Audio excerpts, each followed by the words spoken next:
Proclamação da República. 15 de novembro de 1889 O Marechal Deodoro da Fonseca proclamou a República. Era o ponto culminante de uma vontade que vinha se fortalecendo pouco a pouco. Pessoalmente, Dom Pedro II era um homem muito querido e respeitado e havia progredido imensamente o país, porém representa um sistema de regime que já não agradava por constituir um poder e detalhe, ou seja, ficava sempre nas mãos das mesmas famílias. Herdeira do trono era a princesa Isabel, sendo casada com o francês o conde Doel. Terminam os brasileiros ver governo entregue a uma estrangeira, mas também havia outros problemas que tinham abalado profundamente os alicerces da monarquia. A Guerra do Paraguai prejudicara a economia do país e a libertação dos escravos retiraram o apoio dos fazendeiros ao imperador. Além de tudo, Dom Pedro II tinha contra si a idade avançada e a sucessão que, como foi dita, não era do agrado dos brasileiros.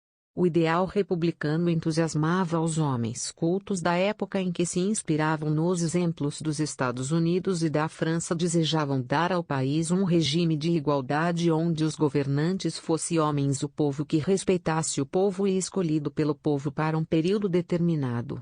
A proclamação da República apoiou uma nova época na história do nosso país. Os brasileiros tinham conseguido finalmente obter o direito político que tanto desejavam. Deodoro da Fonseca é conhecido por ser o primeiro presidente da República do Brasil. Entretanto, essa história não foi tão simples. Inicialmente ele foi militar que lutava contra as revoltas de cunha liberal e contra o Império.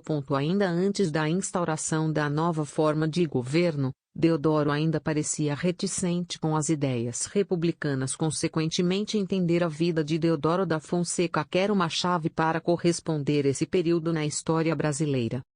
Biografia de Deodoro da Fonseca.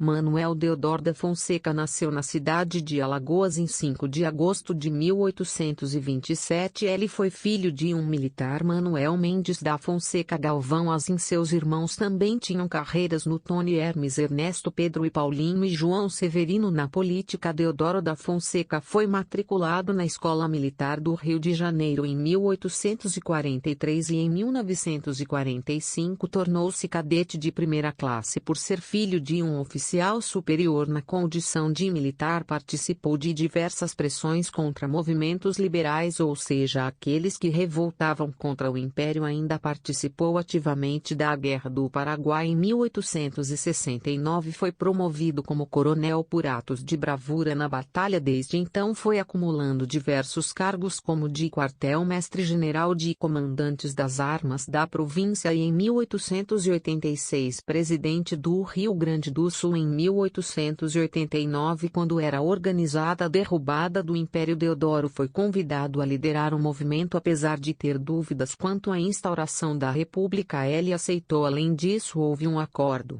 de que Deodoro ocuparia o cargo de presidente do Brasil. Todavia, durante todo esse processo, o estado de saúde de Deodoro não era bom e se agravava progressivamente. Em 23 de agosto de 1892, o militar faleceu no Rio de Janeiro.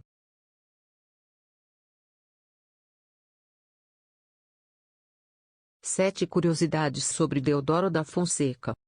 Sendo o primeiro presidente da República do Brasil, Deodoro da Fonseca é lembrado sempre em diversos símbolos.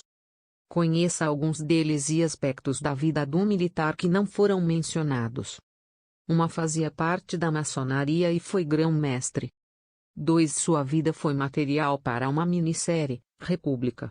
Ela foi produzida por Paulo César Ferreira e exibida na Rede Globo em 1989. 3. Hermes Rodrigo da Fonseca. Seu sobrinho foi presidente da República em 1910.